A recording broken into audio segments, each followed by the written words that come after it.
Hey everyone, and welcome to this explainer, where we're going to decode the strategic blueprint of modern enterprise information security.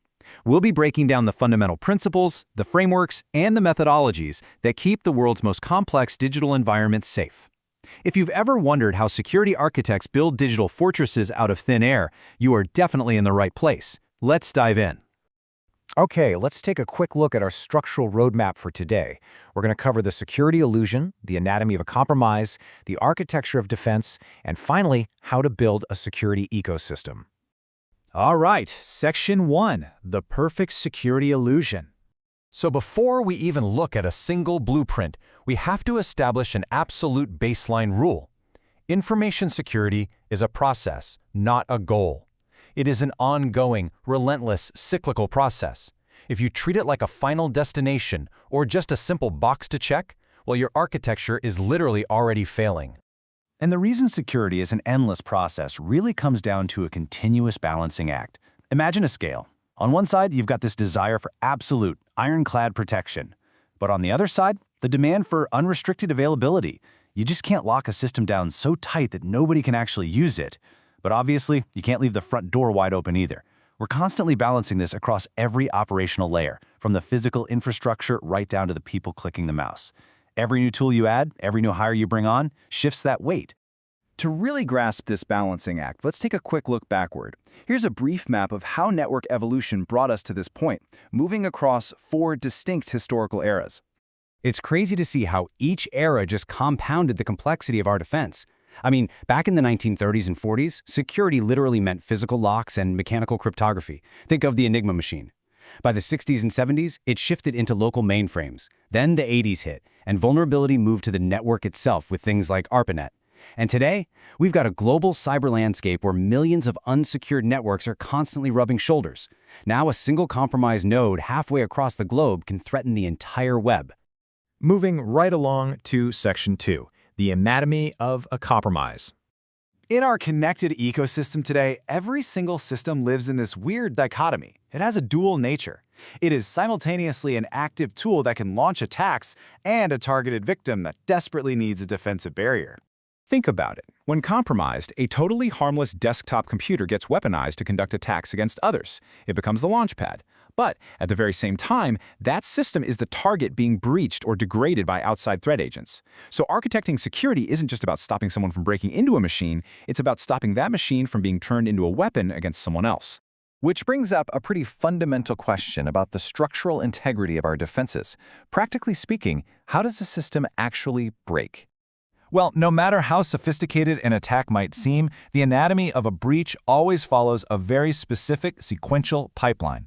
Threat agent, exploit, vulnerability, asset, and finally, loss. Here's how it plays out. A threat agent with a specific intent uses a crafted exploit to take advantage of a vulnerability. That could be a database flaw, a clunky interface, or just weak software architecture. Slipping through that crack grants them access to the asset, like your customer data or critical infrastructure. The inevitable result? Loss. Our job as defenders is to sever this chain completely before it ever reaches the asset. That brings us to Section 3, the architecture of defense. So, historically, architects relied heavily on the classic CIA triad: confidentiality, integrity, and availability. But modern information value demands way more than that. We actually have to expand this to 7 critical characteristics. We have to guarantee accuracy, meaning the info is completely from errors.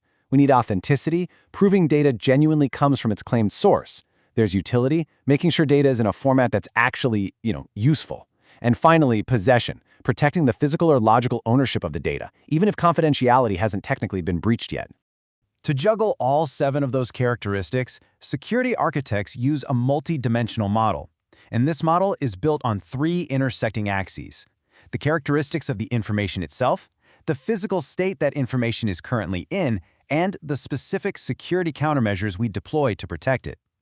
These 3 axes come together to form what's known as the Macumber cube. It's this brilliant, comprehensive model for mapping security controls. Let's take a practical example, like securing data that's just sitting on a hard drive. You might use a firewall or encryption. In this model, that maps perfectly to the intersection of confidentiality, storage, and technology. By mapping every single control across these dimensions, you're essentially eliminating the blind spots in your architecture. But listen, you can't just throw technology at a problem and cross your fingers. That's where the Systems Development Lifecycle, or SDLC, comes in. Notice those control gates between the phases? Those are crucial economic and technical reality checks to ensure security is baked in from day one. Organizations align this process with heavy-hitting frameworks like NIST or the Microsoft SDL. The takeaway here, you do not tack security on as an afterthought at the end. You build it right into the very DNA of the project. All right, on to our final phase, Section 4, Building the Security Ecosystem. When leadership is building out these complex systems, they basically have to choose an implementation strategy. You generally have two options, a top-down approach mandated by the executives or a bottom-up approach driven by the technical staff.